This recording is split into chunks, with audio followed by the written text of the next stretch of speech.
अब नाज़रीन, इसराइल से ना कुछ खबरें ऐसी आ रही हैं जिनकी हम अभी तस्दीक नहीं कर सकते, लेकिन इसराइली मीडिया और दीगर जो आलमी मीडिया है वो इन खबरों के बारे में बार बार बात कर रहा है। इन खबरों की जो तरदीद छपवाई जा रही है इसराइली गवर्नमेंट की जानिब से इसराइली मीडिया में, उसमें भी कोई सबूत नहीं दिया जा रहा। यानी ये कहा जा रहा है कि जो खबर आई है उसका सोर्स ठीक नहीं है, जो खबर आई है उसके अंदर ये गलती है। ये नहीं कहा जा रहा कि खबर ही गलत है और झूठी है और ये सबूत है हमारे पास। मिसाल के तौर पे ये एदो नेतन्याहू है, नेतन्याहू का भाई है, इसके बारे में दावा किया गया कि ये ईरानी मिसाइल हमले के अंदर ये मारा गया। अब इस पे जो है वो इजरायली मीडिया इधर उधर की बातें तो कर रहा है, लेकिन ये नहीं बता रहा कि नहीं ये जिंदा अभी तक, ये मारा गया, ये खबर तो आ गई। और ये दावा किया गया कि नेतन्याहू का भाई, जो खुद भी नेतन्याहू है, यानी ये बेंजामिन नेतन्याहू है जो वजीर आजम है, और उसका भाई जो है वो एदू नेतन्याहू है।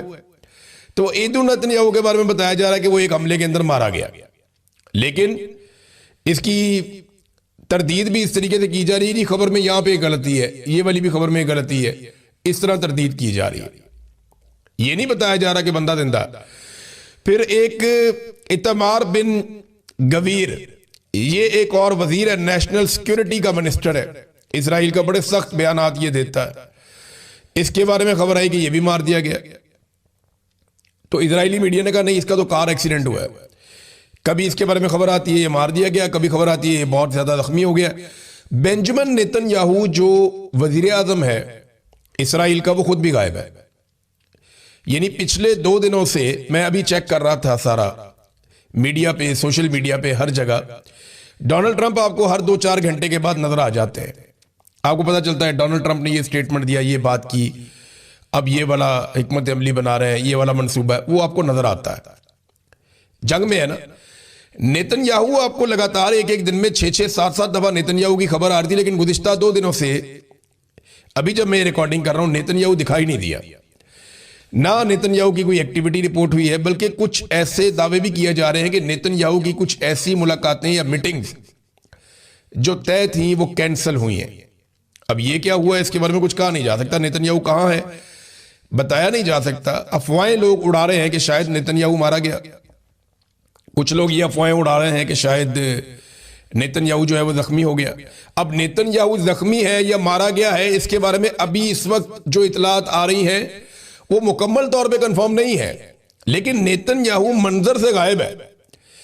2 दिन हो गए हैं, नेतन्याहू की कोई फुटेज, कोई बयान, कोई चीज, कोई मुलाकात कुछ सामने नहीं आया।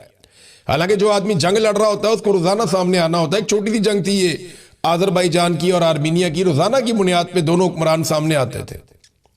इल्हाम अलीयव जो आजरबाईजान के सदर थे, वो रोजाना स्टेटमेंट देते थे, 4-4, 5-5 टीवी चैनल्स को इंटरव्यू देते थे। लेकिन यहां पे नेतन्याहू का इस तरह से गायब हो जाना, कुछ कहा नहीं जा सकता कि मामला किस तरफ जा रहा है। सऊदी अरब पे भारत बहुत ज्यादा दबाव है। डोनाल्ड ट्रंप के करीबी साथी सऊदी अरब पे दबाव डाल रहे हैं कि आप इस लड़ाई के अंदर उतरें, आप इस लड़ाई को लड़ें, और सऊदी अरब को यह लड़ाई लड़नी चाहिए। बार बार ये कहा जा रहा है और सब ये जानते हैं कि अगर सऊदी अरब ये लड़ाई लड़ेगा ना तो ऑटोमेटिकली पूरा का पूरा अरब खित्ता इस लड़ाई को लड़ेगा। वो ये जानते हैं कि अगर सऊदी अरब ईरान के खिलाफ इस लड़ाई में आ गया तो ऑटोमेटिकली कतर भी आ जाएगा, कुवैत भी आ जाएगा, यूएई भी आ जाएगा, उर्दन भी आ जाएगा, बहरीन भी आ जाएगा। कम से कम ये 6 मुमालिक मिलकर अटैक कर सकते हैं ईरान के ऊपर अगर सऊदी अरब इस लड़ाई में उतर गया तो।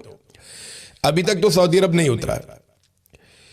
कतर के अंदर जो हुक्मरान है उन्होंने, और जो तुर्की की फौज जो क़यादत है, सियासी क़यादत तुर्की की, तैयब अर्दगान, इन्होंने जो स्टेटमेंट दिए हैं, इन्होंने कहा जी मुसलमान मुमालिक को खबरदार रहना चाहिए, इसराइल कर रहा है फॉल्स फ्लैग ऑपरेशंस, हमें इससे बचना चाहिए और इनकी बातों में नहीं आना चाहिए। हम इनसे बचेंगे तभी महफूज रहेंगे, और ये हमें आपस में लड़वाना चाहते हैं, हमें इस चाल को समझना पड़ेगा। ये बात तुर्की भी कह रहा है और कतर भी कह रहा है। लेकिन सऊदी अरब के ऊपर शदीद दबाव है, जिसपे सऊदी अरब ने एक स्टेटमेंट तो जारी किया है, लेकिन यह पता नहीं है कि सऊदी अरब इस लड़ाई में उतरता है या नहीं उतरता। अच्छा, ये 5 अरब ममालिक जिनमें बहरीन है, कुवैत है, कतर है, यूएई है, उर्दन है, ये तो जाएंगे लड़ने के लिए अगर सऊदी अरब गया। पाकिस्तान को भी लड़ाई लड़ने के लिए जाना पड़ेगा, क्योंकि पाकिस्तान ने सऊदी अरब के साथ एक दिफाई मुआहदा किया, बल्कि सऊदी अरब से पैसे भी लिए। पाकिस्तान की सिचुएशन बड़ी ऑड है। यानी एक बड़ी अजीबोगरीब सिचुएशन में पाकिस्तान फंस गया है। बड़ी मुश्किल सूरत हाल है कि सऊदी अरब से पाकिस्तान ने उस वक्त पैसा मांगा जिस वक्त सऊदी अरब को पाकिस्तान की जरूरत है। यानी पाकिस्तान के फील्ड मार्शल को तलब किया गया सऊदी अरब में, सऊदी वज़ीर दिफा ने बुलाया, तो पैसे वैसे देते हैं तो वो तलब ही करते हैं, रिक्वेस्ट नहीं करते वो लोग। तो उन्होंने बुलाया, बुला के आसिम मुनीर साहब से बात की। आलमी मीडिया में खबरें छपी कि पाकिस्तान को अब कहा जा रहा है कि जनाब हमारी हिफाजत के लिए आए, आपने हमारे साथ दिफाई मुआहदा किया हुआ है। तो उसके बाद बजाय कि पाकिस्तान को इस पे वाज़ेह स्टेटमेंट देता, पाकिस्तान ने मुतालबे कर दिए। यानी जब कोई मुल्क फंसा हुआ हो, कोई मुल्क हालत जंग में हो, किसी की फैक्ट्रियां और मिलें बंद हो रही हो, किसी का कारोबारी जिंदगी मुअत्तल हो गया हो, किसी मुल्क के अंदर बम गिर रहे हो, किसी मुल्क की समुद्री रस्ते बंद हो जाए, उनका जो सोर्स ऑफ इनकम सबसे बड़ा है ऑयल रिफाइनरीज, वो वहां पे काम रुक जाए, तो इसका मतलब क्या होता है? इसका मतलब होता है कि वो मुश्किल में है। तो जब वो मुश्किल में है उस वक्त आप उससे पैसा मांग रहे हैं कि जनाब $5 अरब डिपॉजिट दे दें और $5 अरब का आप हमें तेल दे दें। ये पाकिस्तान ने इखलाकी नुक्ता नजर से बहुत अजीब काम किया। पाकिस्तान की सरकार ने बड़ी घटिया और छोटी हरकत की है। अब इसका खुमियाजा भुगतना पड़ेगा। अगर लड़ाई हो जाती है तो पाकिस्तान को लड़ाई में उतरना पड़ेगा हर हाल में। वो पैसे दें या ना दें, वो आपको लड़वाएंगे क्योंकि उन्होंने आपको पहले बहुत पैसा दिया हुआ है, नहीं तो वो पैसा आपको वापस करना पड़ेगा। ईरान से आप लड़ेंगे तो याद रखिएगा ये आपका हमसाया, इसको आप तब्दील नहीं कर सकते। ईरान जीत गया तो आपके लिए हमेशा के लिए एक मुसीबत बनी रहेगी, और अगर ईरान हार गया और वहां रजीम तब्दील हो गया तो समझ जाए कि वहां पे एक ऐसा रजीम आ जाएगा जो बलूचिस्तान में हमेशा के लिए आपके लिए एक सरदर्द बन जाएगा। साबिक वज़ीर-ए-आज़म इमरान खान साहब की मुलाकातें बंद हैं, लगभग 8 महीने से ज्यादा हो गए और मुलाकातें नहीं हो रही। उनकी फैमिली मिलने के लिए जाती है, हर हफ्ते जाती है, मुलाकात नहीं करवाई जाती। वो बार बार कोशिश करते हैं इमरान खान से मिलने की, लेकिन मुलाकात हो नहीं पा रही। अब ये मामला अदालत में गए और एक मरतबा नहीं कई मरतबा गए, बार बार अदालतों में गए, लगभग सैकड़ों मरतबा अदालत में गए पाकिस्तान तहरीक इंसाफ के लोग और इमरान खान साहब की फैमिली, उनके वकला और बहुत सारे लोग अदालतों में जाते रहे, लेकिन इसके बावजूद इमरान खान साहब से मुलाकातें नहीं खोली गई। अब हाई कोर्ट ने एक ऑर्डर दे दिया था, लार्जर बेंच ने ऑर्डर दिया था, तो सब ये समझ रहे थे कि मुलाकात हो जाएगी, फिर भी इमरान खान साहब की मुलाकात नहीं करवाई गई। ये मामला चला गया सुप्रीम कोर्ट ऑफ पाकिस्तान में। जब ये मामला सुप्रीम कोर्ट ऑफ पाकिस्तान में गया तो सबको लगा कि शायद अब सुप्रीम कोर्ट के अंदर जो है वो जजेस गुस्सा दिखाएंगे या जजेस ये कहेंगे कि ये तो बड़ी सख्त ज्यादती है कि अदालती अहकामात की खिलाफ वर्जी की जा रही है और तौहीन अदालत की जा रही है, तो वो मुलाकात के लिए हुक्म जारी करेंगे। तो ये मामला इमरान खान साहब का आज के दिन के लिए लगा हुआ था सुप्रीम कोर्ट ऑफ पाकिस्तान में, और ये जस्टिस मोहम्मद अली मजहर ये इस मामले को सुन रहे थे। 3 रुकनी बेंच था और ऐसा लगता था कि चीजों को सुना जाएगा, लेकिन वो टेक्निकल चीजों के पीछे छुप गए। किसी एक जज ने भी इतनी जुर्रत और हिम्मत नहीं की सुप्रीम कोर्ट ऑफ पाकिस्तान के जजेस में से कि वो ये सवाल पूछ लेते कि भाई एक आदमी की आपने मुलाकातें क्यों बंद कर दी हैं, किस कानून के तहत बंद कर दी हैं, और अदालती अहकामात के बावजूद आप मुलाकातें क्यों नहीं करवा रहे।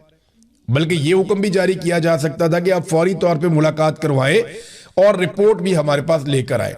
वो ये करने की बजाय टेक्निकल चीजों के पीछे छुप गए, और जो 3 रुकनी बेंच है वो अल्लाह अल्लाह करके तो केस लगा था, सारे इंतजार कर रहे थे कि केस लगेगा, लेकिन एक मरतबा भी नहीं पूछा कि जनाब ये 8 महीने से 7 महीने से आपने जो मुलाकातें बंद की हुई हैं इसकी वजह बता दें कि ये मुलाकातें क्यों बंद की हुई हैं, या कोई रीजन तो हमारे सामने रखें।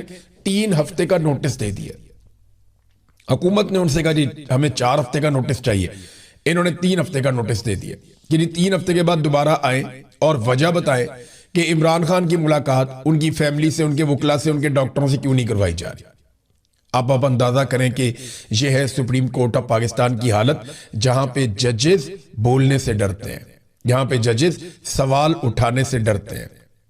आप अंदाजा कीजिए वो सहाफी कितने बहादुर होंगे जो अभी भी सवाल उठा रहे हैं। जहां सुप्रीम कोर्ट के जजेस सवालात उठाने से डर रहे हैं, वहां पे आम लोग सवाल उठाते हैं, फिर उन्हें निशाने इबरत बनाया जाता है, पूरे सिस्टम को यरगमाल बनाया गया। तो अब 3 हफ्ते का टाइम दे दिया गया, और तीनों जजेस ने, यानी जिसमें जस्टिस मुसर्रत हलाली साहिबा थी, जस्टिस शाहिद बिलाल साहब थे और जस्टिस मोहम्मद अली मजहर। अब ये तो हीरे हैं बहुत बड़े बड़े ये जजेस, जिनको यही समझ नहीं आई कि एक आदमी की, और पूरे पाकिस्तान में नहीं पूरी दुनिया में ये खबर चल रही है, आलमी सतह पे खबर चल रही है, और 3 हफ्ते का मजीद टाइम देकर इन्होंने भिजवा दिया। पंजाब की हुकूमत ने और वफाकी हुकूमत ने मुलाकातों के खिलाफ बात की है, उन्होंने मुखालफत की है। यानी ये बात आपने सिर्फ रिकॉर्ड पे रखनी है कि पंजाब में मरियम नवाज की और नवाज शरीफ की हुकूमत है, वफाक में नवाज शरीफ और शहबाज शरीफ की पीपल्स पार्टी के साथ यानी जरदारी के साथ मिलकर हुकूमत है। और इन दोनों हुकूमतों ने यानी पीपल्स पार्टी और PMLN ने यह मौक़िफ़ इख्तियार किया सुप्रीम कोर्ट ऑफ पाकिस्तान में कि हम मुखालफत करते हैं इस बात की कि इमरान खान साहब की उनकी फैमिली से, वकला से, डॉक्टरों से मुलाकात करवाई जाए। बस ये मैंने सिर्फ रिकॉर्ड पे रखने के लिए कहा है, और मैं अपनी टीम से भी कहूंगा कि ये क्लिप आज की तारीख के साथ काट के रख लें, क्योंकि ये इंसिडेंट हुआ है 20 जुलाई 2026 को। तो कल को कोई ये ना कहे कि जनाब हमारी मुलाकात नहीं हो रही। तो इमरान खान की मुलाकात बड़े लंबे अरसे से नहीं हो रही, और आज मुखालफत की है वफाकी हुकूमत ने और सूबाई हुकूमत ने भी। तो ये सिर्फ रिकॉर्ड पे रखने के लिए है, ताकि कल को जब ये रोएं, पिटें, चीखें मारें, तो इनको ये दिखाया जा सके कि जनाब ये देखिए आपने ये किया था। नाज़रीन, जजेस इंसाफ क्यों नहीं देते? इसके पीछे रीजंस है ना। जो भी इंसाफ नहीं देता या पाकिस्तान तहरीके इंसाफ को कुचलने में, इमरान खान साहब को, उनकी फैमिली को परेशान करने में, उनको सजाएं देने में, उनको जेलों में रखने में अपना किरदार अदा करता है, ये सिस्टम उसे नवाजता है। आप सहाफियों में देख लीजिए, वकला में देख लीजिए, ब्यूरोक्रेसी में देख लीजिए, जो जितना ज्यादा इमरान खान से लड़ा है पाकिस्तान की मिलिट्री एस्टेब्लिशमेंट के जर्नैलों ने, उतना ही ज्यादा सिस्टम के जरिए उसे नवाजा है। मिसाल के तौर पे अभी 3 जजेस आए हैं, इस्लामाबाद हाई कोर्ट में नए जजेस लाए गए हैं, और उसके लिए जो इजलास हुआ उसमें 3 जजेस के नाम फाइनल किए गए। इनमें से जो एक जज हैं वो शाहरुख अर्जुमंद है, जिन्हें लाया गया। ये शाहरुख अर्जुमंद वो साहब हैं जिन्होंने बतौर जज, यानी अब निचली कोर्ट में जब ये जज थे, इनको लाया गया हाई कोर्ट में, तो इन्होंने इमरान खान साहब को और उनकी अहलिया बुशरा बीबी को तोशाखाना 2 केस में सजा सुनाई थी। तो देखें कैसा इनाम मिला, अब हाई कोर्ट के जज बन गए। उमैर मजीद मलिक साहब, ये वो वकील साहब हैं जो तोशाखाना का जो एक केस था इमरान खान साहब के ऊपर, उसमें FIA की जानिब से बतौर प्रोसिक्यूटर पेश होते रहे हैं। यानी ये भी इमरान खान साहब के खिलाफ मुआवनत कर चुके हैं मौजूदा हुकूमत की और एस्टेब्लिशमेंट की, लिहाजा इन्हें भी नवाजा गया, ये भी बन गए। हवा हो गई सिर्फ 6.6%, सऊदी अरब ने 6.4%, UAE ने 4.6%, चाइना ने 5%, UK ने 3.9%, जर्मनी ने 3.8%, अमेरिका ने 5.8% और पाकिस्तान ने 21%। फिरे मुंह हर उस टाउट के मुंह के ऊपर जो बैठ के ये कहता है कि जनाब जंग है, हालात है, और 20 रुपए की लेवी कौन लेता है? और पहले ही 158 रुपए का पेट्रोल है, आप पाकिस्तानियों को बेच रहे थे 300 के आसपास, अब आप 350 पे ले गए हैं। डीजल किसान बेचारे ने अब इस्तेमाल करना, उसका टाइम आ गया, इन्होंने उठा के उसको 335-36 रुपए का कर दिया डीजल को। ये पाकिस्तान के साथ ज्यादती कर रहे हैं। आप रोक सकते हैं या नहीं रोक सकते? वो एक इनकी कोई छोटी मोटी लीडर है, वो ये कह रही थी टीवी पे बैठ के कि अगर हम 110 भी कर देते तो आप क्या बिगाड़ लेते। जब वो हाथ में नहीं आती ना, कहती है खट्टे हैं अंगूर, मेरे हाथ नहीं आए ना तो मैं ज़ेन बना लेती हूँ खट्टे हैं। तो फजलुर रहमान साहब ने कहा अंगूर खट्टे हैं। भाई मैं उस घोड़े पे बैठता ही नहीं जिसकी लगामें मेरे कंट्रोल में ना हो, और मैं नहीं ये करूंगा। आप मुझे बंदे तोड़ के देंगे तो मैं ऐसा नहीं करूंगा। ये उसूल उन्हें तब याद आया जब उन्हें पता चला कि हम उसूल तोड़ के भी हुकूमत नहीं बना पा रहे। तो फजलुर रहमान साहब तो गए थे कोर्ट में इस इलेक्शन को रुकवाने के लिए। तो एक ये चीज अपने ध्यान में रखें, जब उस्मान चौधरी साहब हैं एक जर्नलिस्ट, फजलुर रहमान साहब जब वहां से निकले तो उन्होंने एक सवाल किया, और फजलुर रहमान साहब का सारा बयानिया जितना उन्होंने घड़ के बनाया था ना, वो एक सवाल के अंदर वाड़ दिया उन्होंने। उस्मान चौधरी ने एक ही सवाल किया, उसने कहा जनाब जो मखसूस नशस्तें आपने माले गनीमत के तौर पे ली हुई हैं वो आप कब छोड़ेंगे? फजलुर रहमान साहब का मुंह बन गया। अब उन्हें समझ ही ना आया, कभी वो इधर देखें, कभी वो बेचारे अजीब वो कपकपाहट में चले गए कि मैं जवाब क्या दूं इस बात का। मैंने चोरी करके पाकिस्तान तहरीके इंसाफ की मखसूस नशिस्तें ली हुई हैं अदालत के साथ मिलकर 2 नंबरी करके, मैं अब इलेक्शन पे तनकीद कर रहा हूं तो मैं किस मुंह से कर रहा हूं? ये सवाल मेरे से क्या कर लिया? तो वहां जो 7 लोग मौजूद थे उन्होंने कहा जी ये क्या सवाल हुआ, हम क्यों छोड़े सीटें? तो फजलुर रहमान साहब को उन्होंने पतली गली से निकाला वहां से। तो उस्मान चौधरी साहब को शाबाश है कि उन्होंने बहुत टेक्निकल सवाल बड़े मौके पे फजलुर रहमान साहब से किया। जिसका उनके पास जवाब नहीं था। बहरहाल एस्टेब्लिशमेंट पे थोड़ी सी डोज अपनी फजलुर रहमान साहब ने तेज की है और कुछ स्टेटमेंट मजीद भी फजलुर रहमान साहब ने दी है। मिसाल के तौर पे उन्होंने कहा कि मैंने कोई गलत बात नहीं की है, मैं आपकी पॉलिसियों से इख्तलाफ कर रहा हूं तो आप मेरे बयान की खुद से तशरीह कर रहे हैं। यानी फजलुर रहमान सरेंडर नहीं करेगा। मेरे माँ बाप ने मुझे सरेंडर होना सिखाया ही नहीं। फजलुर रहमान साहब ने बड़े सख्त अल्फाज बोलना शुरू कर दिए। फिर फजलुर रहमान साहब ये मैं क्यों माफी मांगू, तुम माफी मांगो, ये भी कहा फजलुर रहमान साहब ने। ये तो इमरान खान साहब का जुमला है ना। फजलुर रहमान साहब वही सारी चीजें करने की कोशिश कर रहे हैं जो इमरान खान साहब ने की थी, लेकिन फजलुर रहमान साहब को आग का दरिया अबूर करना पड़ेगा। ये उंगली कटा के शहीद नहीं बन सकते। यानी ऐसा नहीं होगा कि फजलुर रहमान साहब की एक उंगली कटी हुई है और वो कह रहे हैं देखो मेरा नाम शहीदों में लिख दो, नहीं होगा। वो पीटीआई ने बहुत मार खाई है। फजलुर रहमान साहब को अपना पूरा खानदान जेलों में भरवाना पड़ेगा, अपने घरों की जो खवातीन है उन तक को जेलों के अंदर भरवाना पड़ेगा, अपने जो पूरी पार्टी है उसको कलदम करवाना पड़ेगा, अपने हजारों कारकुनों को जेलों में भरवाना पड़ेगा, बहुत सारे कारकुनों का खुदा न खास्ता कत्ल हो जाएगा और फिर इनकी पार्टी का इंतखाबी निशान भी ले लिया जाएगा, जबरी तौर पर गुमशुदा किया जाएगा। इनकी पार्टी के बहुत सारे लोगों को, फजलुर रहमान साहब को और इन सब लोगों को टॉर्चर किया जाएगा। फजलुर रहमान साहब पे गोलियां चलेंगी, उसके बाद इनकी टूटी हुई टांग का मजाक उड़ाया जाए और फिर इनके भाइयों को भी निशाने इबरत बनाया जाए। इनके ऊपर 300 मुकदमा चोरी डकैती समेत हर चीज के डाल दिए जाएंगे और उसके बाद इनके लोगों से जबरदस्ती प्रेस कॉन्फ्रेंसेस भी करवाई जाए। ये सारा कुछ करने के बाद फिर चादर और चार दीवारी के तकद्दुस को पामाल करने का एक सिलसिला शुरू किया जाए और जुल्म के पहाड़ तोड़े जाए, खवातीन के ऊपर भी, मर्द हजरात के ऊपर भी। फिर 3-4 साल ये रगड़ा लगाया जाए और उसके बाद इनको इस बीच में कोई जलसा ना करने दिया जाए। इनके झंडे पूरे पाकिस्तान से उतार दिए जाए, किसी जगह पे ये दिखाई ना दें, फजलुर रहमान साहब की तस्वीर पे पाबंदी लग जाए, इनका नाम लेने पर पाबंदी लग जाए। ये सारी चीजें होंगी ना तो लोग शायद सोचना शुरू करें कि फजलुर रहमान साहब एक्चुअली अब एस्टेब्लिशमेंट के लिए खतरा बन गए हैं या उनके साथ लड़ने वाले हैं। इससे पहले तो लोग ये नहीं सोचते। लोग यही सोच रहे हैं, यही समझ रहे हैं कि नूरा कुश्ती है, इसके अंदर कोई हकीकत नहीं है। देखें ना, अभी तक फजलुर रहमान साहब को जो नोटिस आना था वो कहां है? इमरान खान की बहन को तो नोटिस आ गया, फजलुर रहमान को अभी तक नोटिस क्यों नहीं आया? सवाल ये है। फिर फजलुर रहमान साहब ने दोबारा से कुछ चीजें उठाई। उन्होंने कहा जी कारगिल के शोहदा, आप कहते हैं मैंने शोहदा का मजाक उड़ाया या उनकी तौहीन की है। कारगिल के शोहदा की लाशें आप नहीं उठा रहे थे, सैकड़ों लाशें वहां पे पड़ी हुई थी, आप उठा नहीं रहे थे। इंडिया ने खुद आपको कहा कि कर्नल शेर की आप लाश लेकर चले जाए, मैयत वहां पे दफनाए पाकिस्तान में। फिर उन्होंने वहां पे अमानतन आपके फौजी दफनाए जिनकी तादाद सैकड़ों में है, ये फजलुर रहमान ने कहा। फिर लश्कर बनाने की उन्होंने मुखालफत की। जब हमारी सूबाई हुकूमत कहती है कि हम पुलिस के जरिए कर सकते हैं, हमारी इस्तेदाद में इजाफा किया जाए, तो आप मेरे लोगों को क्यों कहते हैं कि वो बंदूकें उठा के आपस में लड़ें या वो लश्कर बनाएं और बन के मुकाबला करें और जाकर लड़ें? ये तो सरकार का काम है। फिर उन्होंने कहा ये हुकूमत चोरी करने का मुझे मशवरा दिया, तो ये भी बताएं ना कि कौन सा फौजी ऑफिसर था जो मौलाना फजलुर रहमान के पास आया और उसने आकर कहा कि फजलुर रहमान साहब हम खैबर पख्तूनख्वा की हुकूमत चोरी करके आपको दे देते हैं, बंदे तोड़ के आपको दे देते हैं। फजलुर रहमान साहब उसका नाम लें, उसके ऊपर आर्टिकल 6 लगना चाहिए। वो अपने हलफ की खिलाफ वर्जी कर रहा है, वो आइन और कानून के खिलाफ जा रहा है, उस ऑफिसर का नाम फजलुर रहमान साहब को बताना चाहिए। फिर उन्होंने कहा माफी तुम मांगो, मैं क्यों मांगू माफी? और वो महकमा, उसके अंदर जो लोग बैठे हुए, पूरा डिपार्टमेंट जो मेरे खिलाफ प्रोपेगेंडा कर रहे हैं, वो माफी मांगे।